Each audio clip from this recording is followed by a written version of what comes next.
오늘도 호세아서 9장에 기록된 이 말씀을 통해서 하나님께서 주시는 은혜를 우리가 함께 나누기를 원합니다.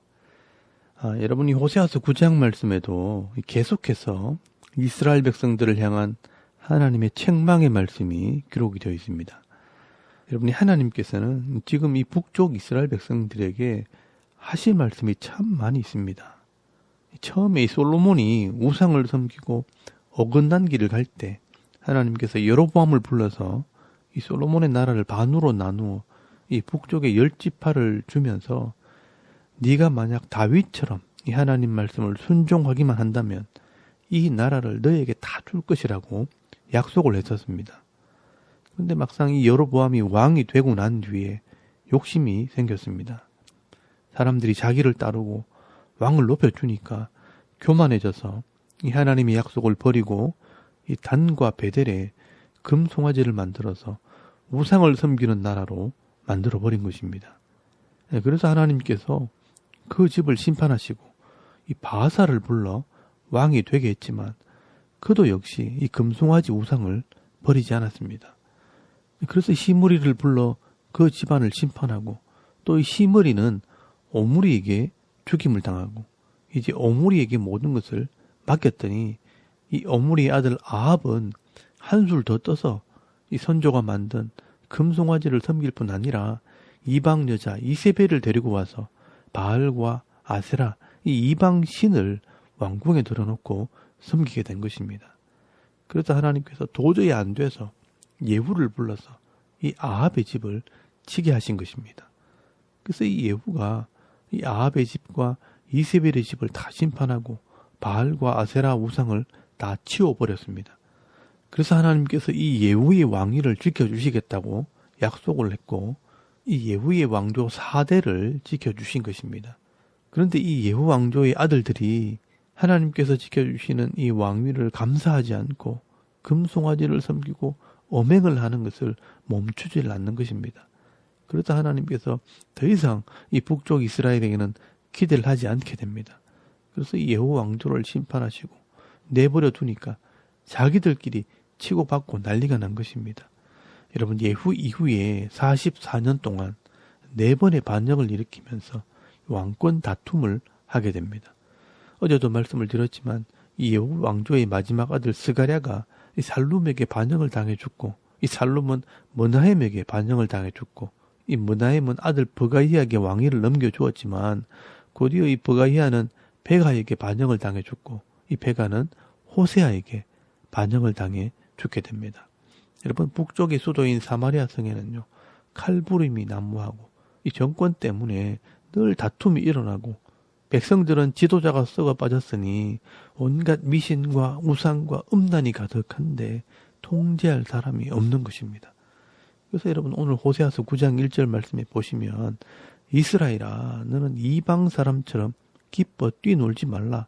네가 엄행하여 네 하나님을 떠나고 각 타작마당에서 엄행의 값을 좋아하였느니라 라고 말씀을 합니다. 여러분, 여기 이방인처럼 기뻐 뛰논다는 말은 성문 곁에 있는 타작마당에서 추수한 곡식을 쌓아놓고 이방신에게 제사를 드리면서 축제를 한다는 것입니다. 이런 축제를 하면서 술을 먹고 엄행을 하면서 곡식을 제물로 바치는 겁니다. 여러분, 이렇게 하나님과 언약한 백성들이 이 추수한 곡식을 가지고 우상에게 바치고 축제를 하는 것은 하나님의 자존심을 상하게 하는 것입니다. 그래서 여러분 3절에서 9절까지 말씀해 보시면 하나님께서는 이 이스라엘 백성들이 애굽과 아수르에 의해서 망하게 되고 포로로 잡혀갈 것을 예언하게 됩니다. 여러분 3절 말씀해 보시면요, 그들은 여호와의 땅에 거주하지 못하며 에브라임은 애굽으로 다시 가고 아수르에서 더러운 것을 먹을 것이니라 라고 말씀을 합니다. 여러분, 여기 애굽으로 돌아간다는 것은 하나님과의 언약이 파기됨으로 다시 이 죄의 모습으로 돌아간다는 것이고요.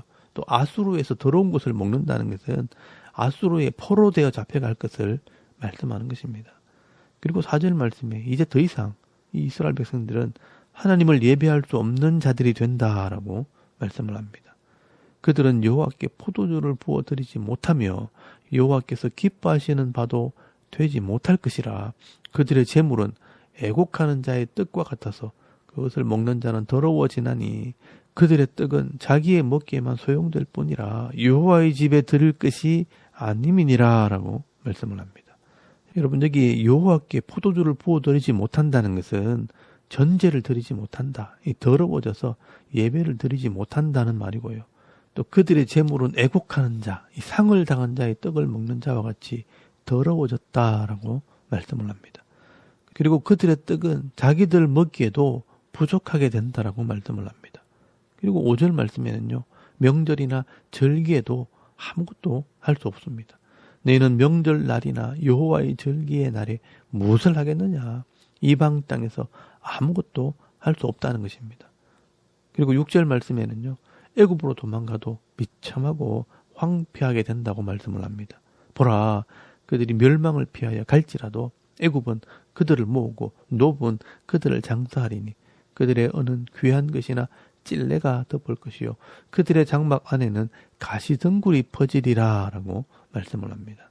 여러분, 아수르를 피해서 애굽으로 도망가면 그 죄의 땅에서 더 멸시를 받게 된다는 겁니다. 은에는 찔레, 이 가시가 덮이고 장막은 가시덩굴이 가득하게 된다. 이 이스라엘 백성들의 땅이 폐허와 같이 된다라고 말씀을 하는 것입니다. 여러분, 이 이스라엘 백성들이 왜 이렇게까지 타락을 하고 형편없게 되었을까요? 결국 하나님 말씀을 전하는 이 선지자들이 타락했기 때문이라고 말씀을 합니다. 여러분, 7절 말씀에 보시면요, 이런 형벌이 임하게 될 때 그 땅의 선지자들이 타락하게 됩니다. 형벌의 날이 이르렀고 보응의 날이 온 것을 이스라엘이 알지라. 선지자가 어리석었고 신에 감동된 자가 미쳤나니 이는 네 죄악이 많고 네 원한이 크민이라 라고 말씀을 합니다. 여러분, 이 선지자들이나 이 신에 감동된 사람들이요, 다 거짓을 예언할 때 백성들은 더 악을 행하고요, 이 하나님에 대한 원한, 이 정오가 더 커지게 된다는 겁니다. 여러분, 8절 말씀에도요, 이 거짓 선지자들 때문에 백성들이 더 악해집니다. 에브라임은 나의 하나님과 함께한 파수꾼이며 선지자는 모든 길에 친 새 잡는 자의 거물과 같고 그의 하나님의 전에는 원한이 있도다라고 말씀을 합니다. 여러분, 하나님께서 이 북쪽 이스라엘을 파수꾼으로 세웠지만 이 거짓 선지자들이 거물처럼 사람들을 속이고 잡았다는 것입니다. 그래서 이 백성들은 하나님께 더 원한을 품게 된 것입니다. 왕이 타락하고 백성들이 고난을 당하는 것은요, 결국 영적인 문제가 해결되지 않았기 때문입니다. 그렇다면 이 선지자들의 역할이 굉장히 중요한데 이 선지자들이 타락하게 되니까 모든 백성들이 하나님을 대적하는 자들이 되어버린 것입니다. 그래서 이 호세아 선지자는 하나님의 이 안타까운 마음을 전하게 됩니다. 하나님께서 이 이스라엘 백성들을 처음 대할 때는 그렇게 하나님 마음을 기쁘게 하는 자들이었는데 이제는 그 마음이 변해버렸다고 말씀을 합니다. 여러분, 10절 말씀해 보시면요, 옛적에 내가 이스라엘을 만나기를 광야에서 포도를 만남같이 하였으며 너희 조상들을 보기를 무화과 나무에서 처음 맺힌 첫 열매를 봄같이 하였거늘 그들이 바알 보올에 가서 부끄러운 우상에게 몸을 들이므로 저희가 사랑하는 우상같이 가정하여졌도다라고 말씀을 합니다. 여러분, 하나님께서 이 광야에서 포도를 만났을 때 환호성을 지르고 기뻐하는 것처럼 또 무화과 나무에서 기다리던 첫 열매가 나왔을 때 마음이 기뻤던 것처럼 이스라엘 백성들이 처음 하나님의 백성이 되었을 때 그렇게 기뻤는데 이 가나안 땅에 들어가서 땅을 차지하고 잘 살게 되면서부터 하나님을 버리고 우상을 찾아다니고 엄행을 하면서 이 하나님 마음을 아프게 했다는 것입니다. 그래서 하나님께서 그들의 죄를 물어서 그들에게 준 땅에서 쫓아내고 이리저리 떠돌아다니게 만들어 버리겠다라고 말씀을 합니다. 여러분, 11절 말씀에 보시면요, 에브라임의 영광이 새처럼 날아가게 될 것이라 라고 말씀을 합니다. 그리고 그 다음 세대에 자녀들을 주지 않겠다라고 말씀을 합니다. 혹시나 자식을 낳으면 그 자식까지 심판을 하겠다고 말씀을 합니다. 여러분, 자녀들이 하나님을 알지 못하고요, 우상과 이 죄의 문화 속에서 죄를 짓는 삶을 살기 때문에 하나님이 그들을 다 심판하시겠다는 것입니다. 그래서 13절 말씀에 보시면요, 자식을 살인자에게로 끌고 가서 다 죽이겠다라고 말씀을 합니다. 그래서 이 호세아 선지자가 어떤 기도를 하는가 하면 차라리 아이들이 태어나지 않게 달라고 기도를 하게 되는 겁니다. 여러분 14절 말씀에 보시면요. 여호와여 그들에게 주소서 무엇을 주시려 하나이까 아이 배지 못하는 태와 젖없는 유방을 주시옵소서라고 기도를 하는 것을 보게 됩니다. 여러분 이런 기도를 보면요. 그 시대가 얼마나 비참한 시대가 되었는가 하는 것을 알 수가 있는 겁니다. 여러분 지금 우리들에게 이 아이들이 태어나고 자녀들을 허락하셨다는 것은 하나님께서 은혜를 주시고요. 복을 주시기 위해서 허락하신 것입니다. 그러므로 우리 아이들이 하나님을 잘 섬김으로 자기의 분복을 잃어버리지 않도록 여러분 기도해야 하는 것입니다. 그리고 15절 말씀에는요. 이런 죄악 때문에 자손들을 심판하고 흩으실 것을 말씀을 합니다. 그들의 모든 악이 길갈에 있으므로 내가 거기에서 그들을 미워하였노라. 그들의 행위가 악함으로 내 집에서 그들을 쫓아내고 다시는 사랑하지 아니하리라. 그들의 지도자들은 다 반역한 자니라 라고 말씀을 합니다. 여러분 여기 북쪽 이스라엘의 베델이나 이 길갈이라는 도시가 우상을 섬기는 도시가 되어버렸기 때문에 내가 다시는 그들을 사랑하지 않겠다라고 말씀을 합니다. 그리고 17절 말씀에 보시면요. 그들이 듣지 아니하므로 내 하나님이 그들을 버리시리니 그들이 여러 나라 가운데 떠도는 자가 되리라 라고 말씀을 합니다. 여러분 이제 나라가 망함으로 이 백성들은 이방 나라에 잡혀가서 다 뿔뿔이 흩어지게 된다는 것입니다. 여러분 오늘 우리는 이 본문을 보시면 하나님께서 너무하신 거 아닌가라고 생각할 수 있지만 사실은 그 반대입니다. 사실 이 이스라엘 백성들이 너무한 것입니다.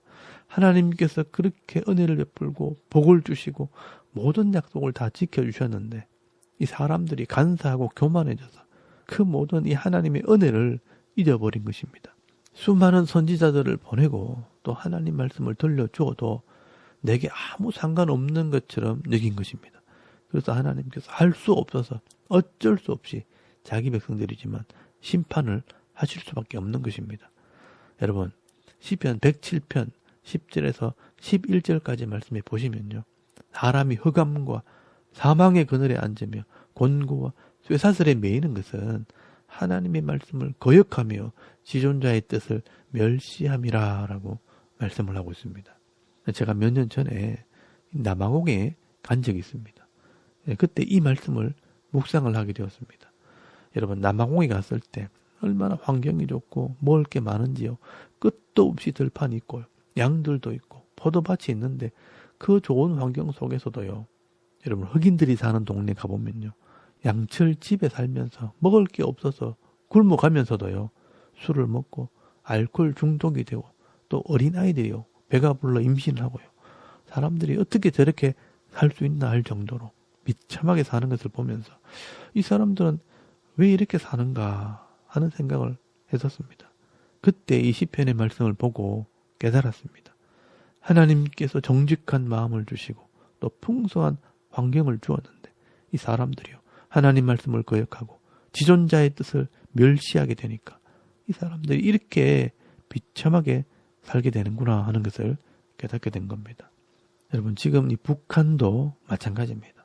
똑같은 땅에 살면서 하나님을 믿고 서로를 존중히 여기면서 사는 이 남쪽은 그래도 부족함이 없게 살아가는데 저 이 북한 땅은요. 하나님을 멸시하고 우상을 섬기게 될 때 불과 60년 70년 지났는데 이 사람들이 고통하는 땅이 되어버린 것입니다. 여러분 우리가 이 하나님 말씀을 버리고 악을 행하고 지도자들과 이 백성들과 이 종교 지도자들까지 타락하게 되면요. 결국은 하나님께서도 심판하실 수밖에 없는 그런 땅이 되는 것입니다. 여러분 우리 개인의 삶도 마찬가지입니다.